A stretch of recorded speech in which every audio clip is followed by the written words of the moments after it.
mudah. Guru Mustafa datang ke guru urus apa pian, ngurus ini. Sudah guru pian tunggu aja kami mau urusakan. Kan mudah. Itu karena orang ini memang dari awal pikirannya akhirat.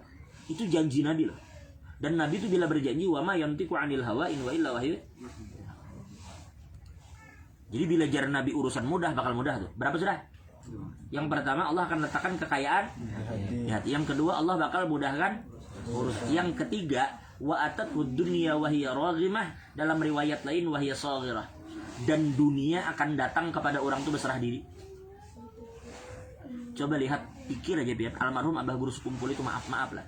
Almarhum Abah Guru Sekumpul tuh waktu Sidin hidup, Sidin itu melarang ada bendera partai berkibar di Sekumpul. Jadi selama Sidin hidup tuh tidak ada bendera Golkar, tidak PDI, tidak P3. Saya kadang mau tahu urusan itu. Karena maksud Sidin ini Sekumpul diolah untuk mengumpulkan umat Nabi, bukan milik partai ABCD. Dan Sidin kan ada urusan mendekati pejabat-pejabat. Tapi apa yang terjadi? Kalau Pang Sidin menjauhi pejabat ngalih, pejabat nang datang tunduk pada Sidin. Coba lihat waktu itu bupati duduk di belakang. Gubernur Banjar itu lah, Gubernur Kalsel, Bilajar Guru AA. Dunia tuh datang, saghirah. Lihat rumah Abah Guru. Kayak apa, Bro? Lihat kubah Sidin. Habib Umar bin Hafiz. Rumah Sidin itu mungkin mulai sini kita sampai ke masjid itu panjang rumah itu. Karena rumah Umar bin Hafiz itu panjang. Lah, karena mereka ini kadang menyasar lawan dunia, tapi dunia nang menyasar itu janji Nabi. Atathud dunya wa hiya raghimah. Dunia akan mengejar-ngejar mereka. Ujar guru-guru Bahari, dunia tuh kayak binian. Binian tuh jual mahal, makin disasah makin kali lah. Itu jangan disasahi. Bila kita undur nyanang maraki. Itu enggak dirumus. Jangan disasah limat binian. Anak itu dikawini langsung. Nah, jelas kira-kira lah. Jadi atathud dunya wa hiya raghimah. Dunia akan datang berserah diri. Nah, sekarang kita balik. Ujar Nabi, man kanatid dunya hammah. Siapa yang menjadikan dunia selalu berada di otaknya? Ini terbalik yang tadi. Yang tadi awaknya di pasar tapi mikirkan. Yang ini terbalik. Dunia yang dijadikannya pikiran. Padahal lo awaknya di masjid. Awaknya lo di majelis, tapi pikirannya dunia. Ya kada jauh-jauh, nya ke masjid. Maaf aja supaya orang melihat aku kesini nah. Kalau pindah dipilih buhannya kan aja. Kada jauh mulai situ pikirannya. Kalau datang ke masjid, ada aja yang diunting. Dunia aja pikirannya. Nah bila ada orang begitu, jaga aja lah. Ujar Nabi. Bila ada orang otaknya pikiran dunia aja, yang pertama janji Nabi. Ujar Nabi, ja'alallahu faqrahu baina 'ainai. Allah akan menjadikan kefakiran itu di hadapan muhanya. Paham lah maksudnya kefakiran itu di hadapan muha? Kayak ini nah, ini HP, ulun andok di dahi gitu. Paham lah? Nah, di hadapan muha aja nih. Ulun masuk WC, masuk masjid, masuk kamar, kakereng pangi, sampai ke Palangka, sampai ke Pangkalan Bun, nang dilihat HP aja. Karena HP dibandak di hadapan muha, maka kemana aja berjalan nang kita lihat HP aja. Artinya orang yang mengejar dunia itu, berapapun duit ada dalam rekeningnya, perasaannya susah aja terus. Karena kefakiran tuh Allah andak di hadapan muhanya. Makanya kada pernah merasa puas. Tabungannya loh di bank sudah puluhan miliar, tapi kenapa masih korupsi? Orang korupsi itu lain orang miskin.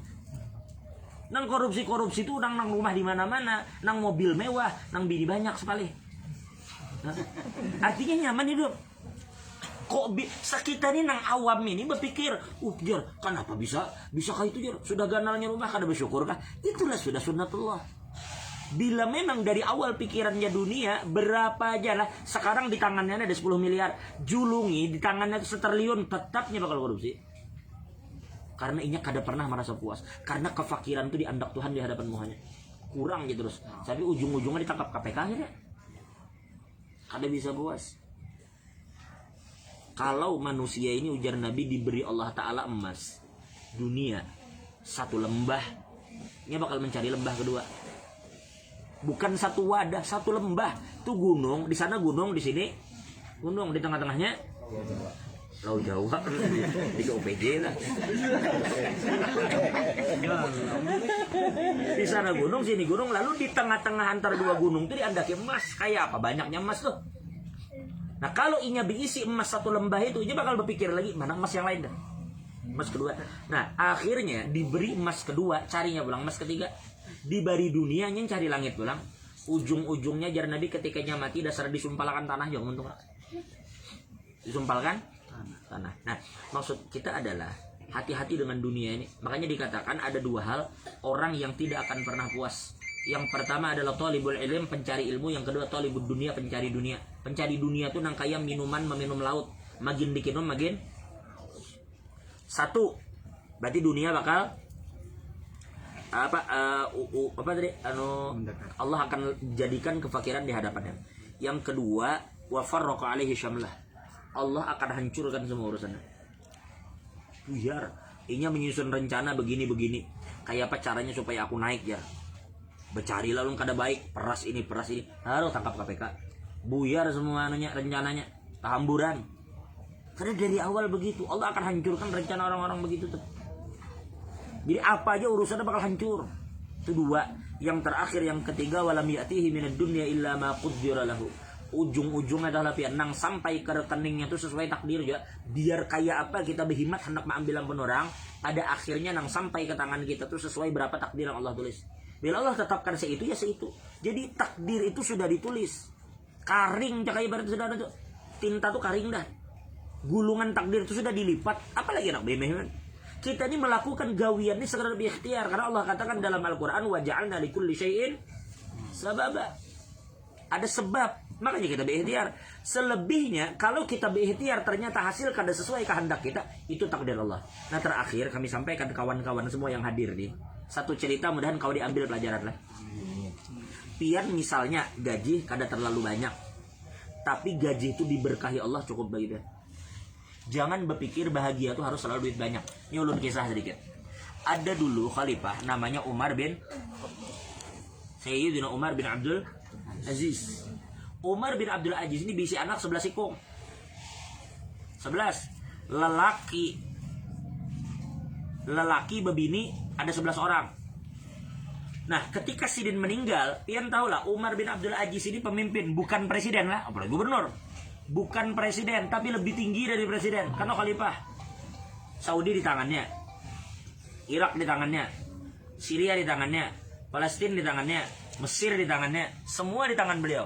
Oke. Tetapi ketika beliau mati, rumahnya berbisi. Kada mewariskan rumah, kada mewariskan kebun.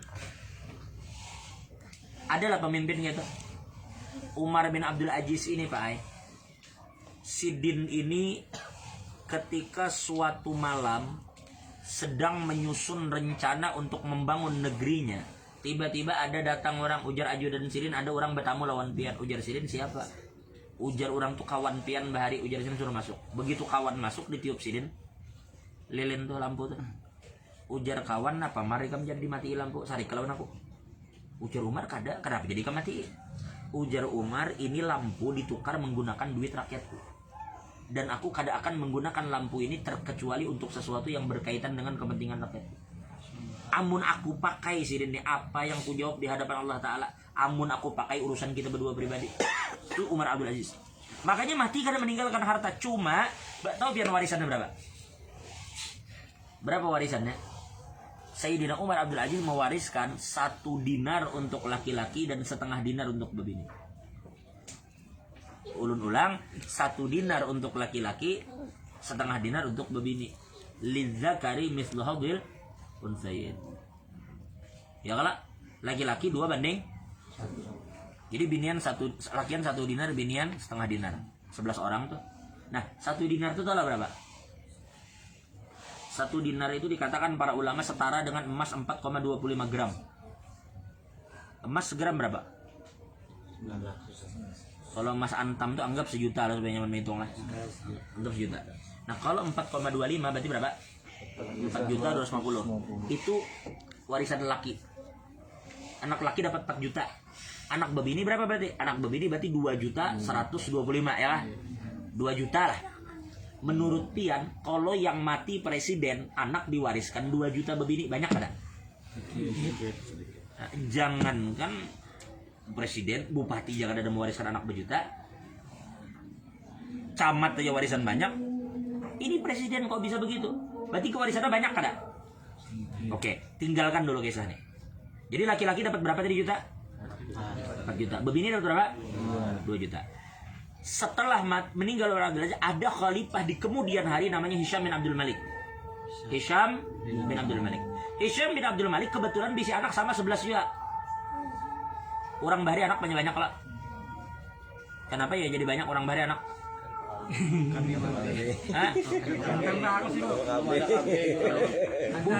Ujar guru Judi Bahari itu ada juga KB. KB itu mulai Bahari ada KB. Ujar guru Judi Karas buat. Lalu jadi ya. Jadi 11 orang juga Hisham anaknya. Nah pertanyaan ulun, taulah berapa satu orang dapat?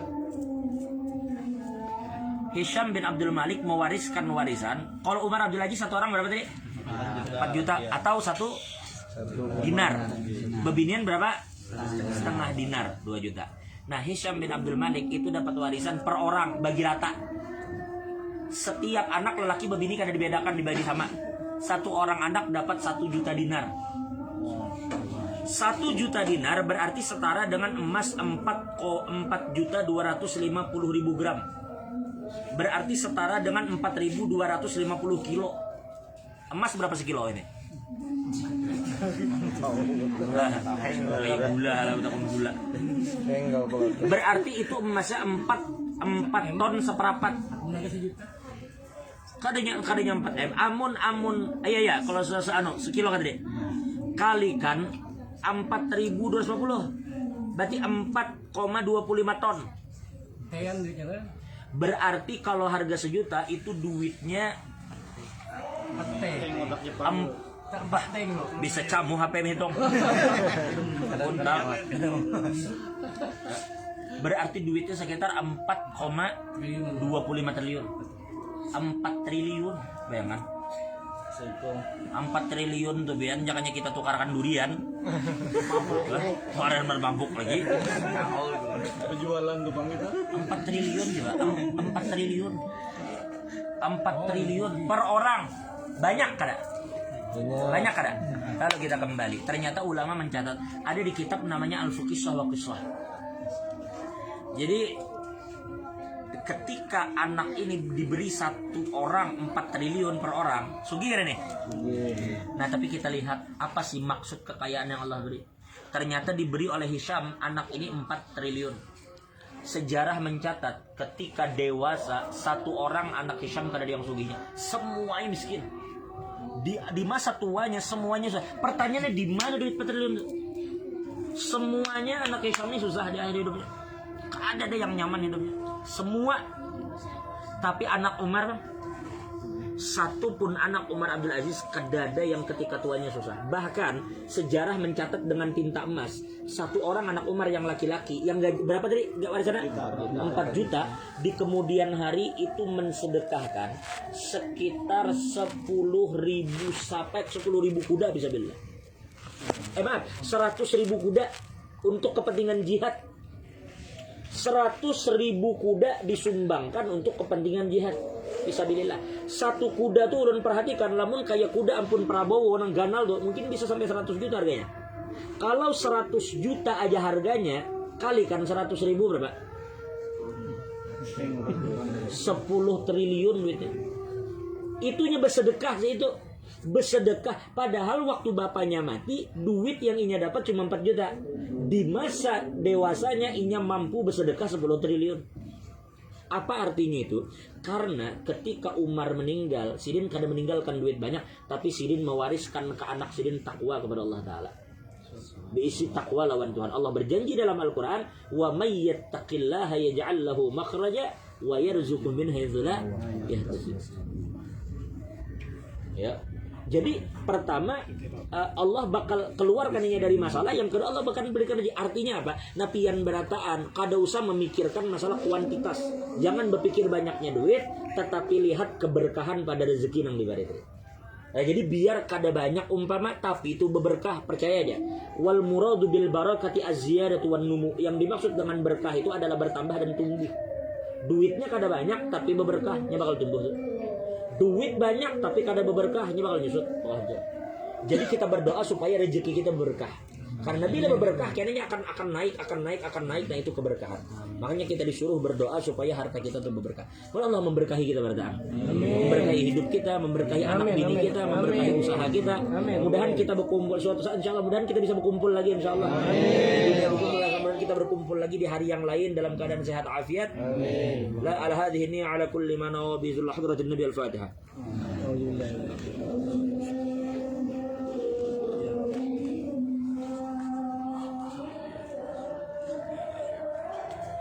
آمين يا الله. الحمد لله والصلاة والسلام على أشرف المرسلين سيدنا وحبيبنا شيخنا مولانا محمد وعلى آله وصحبه أجمعين.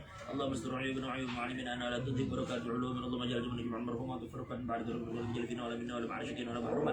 ربنا آتنا في الدنيا حسنة وفي الآخرة حسنة وقنا عذاب النار. صلى الله على سيدنا محمد وعلى آله سيدنا. الحمد لله رب العالمين. تقبل الله منكم.